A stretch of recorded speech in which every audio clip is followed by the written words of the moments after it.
اعوذ باللہ من الشیطان اللعین الرجیم ولا علی الذین اذا ما اتوک لتحملهم قلت لا اجد ما احملکم علیہ تولوا واعینهم تفیض من الدمع حزنا الا یجدوا ما ينفقون صدق اللہ العلی العظیم۔ سلام علیکم ورحمۃ اللہ وبرکاتہ۔ اللہ تبارک و تعالیٰ کا شکر ہے کہ سورہ توبہ کی آیت نمبر 92 کی تلاوت کا شرف میں نے حاصل کیا، اور اس کا ترجمہ یہ ہے کہ اور اسی طرح نہ ان لوگوں پر کوئی الزام ہے کہ جب وہ آپ صلی اللہ علیہ وسلم کے پاس اس غرض سے آئیں کہ آپ صلی اللہ علیہ وسلم ان کے لیے جہاد پہ جانے کے لیے سواریوں کا انتظام فرما دیں، اور آپ صلی اللہ علیہ وسلم ان سے کہیں کہ میرے پاس تمہیں جہاد پر لے جانے کے لیے کوئی چیز نہیں ہے، تو وہ مجبوراً گھر واپس ہوں، اس حالت میں کہ ان کی آنکھیں آنسو بہا رہی ہوں اس غم میں کہ ان کے پاس خدا کے راہ میں خرچ کرنے کے لیے کچھ بھی تو نہیں ہے۔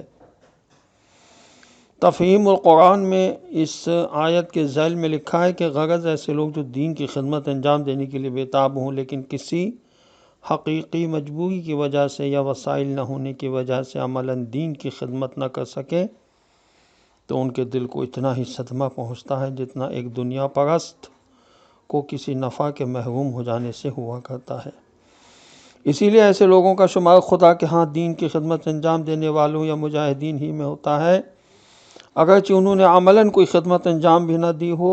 اسی لیے غزوہ تبوک سے واپسی پر حضور اکرم صلی اللہ علیہ وسلم نے اپنے ساتھیوں سے خطاب کرتے ہوئے فرمایا، مدینے میں کچھ لوگ ایسے بھی ہیں کہ تم نے کوئی وادی طے نہیں کیا اور کوئی کوچ نہیں کیا جس میں وہ تمہارے ساتھ ساتھ نہ رہے ہوں۔ صحابہ نے حیران ہو کر پوچھا، کیا مدینے میں رہتے ہوئے بھی؟ حضور اکرم صلی اللہ علیہ وسلم فرمایا، ہاں مدینے میں رہتے ہوئے، کیونکہ مجبوری نے انہیں روک دیا تھا، ورنہ وہ خود رکنے والے نہ تھے۔ جنگ جمل میں کسی نے حضرت علی علیہ السلام سے عرض کی، میرا بھائی بھی اس جہاد میں شرکت کے لیے بے چین تھا مگر بیماری کی وجہ سے حاضر نہ ہو سکا، تو آپ صلی اللہ علیہ وسلم نے فرمایا، مگر میں نے تو اسے اپنے ساتھ یہاں جہاد کرتے ہوئے کئی دفعہ دیکھا ہے۔ اس نے عرض کی، حضور صلی اللہ علیہ وسلم، میں تو خود اسے اپنے شہر میں چھوڑ آیا ہوں۔ اس پر حضرت علی علیہ السلام نے فرمایا، صرف وہ نہیں بلکہ قیامت تک آنے والے تمام لوگ جو اس بات کی تمنا کریں گے کہ کاش ہم بھی علی علیہ السلام آقا کی معیت میں جہاد کرتے، میں ان سب کو یہاں جہاد میں دیکھ رہا ہوں۔ عزیزان محترم، خداوند عالم صرف ان بندے کی نیت کو دیکھتا ہے۔ ایک شخص نے حج پہ جانے کے لیے رقم جمع کی، لیکن جب وہ ایک جگہ سے گزر رہا تھا تو اس نے دیکھا کہ خاتون مرے ہوئے کسی پرندے کی پر نوچ رہی تھی۔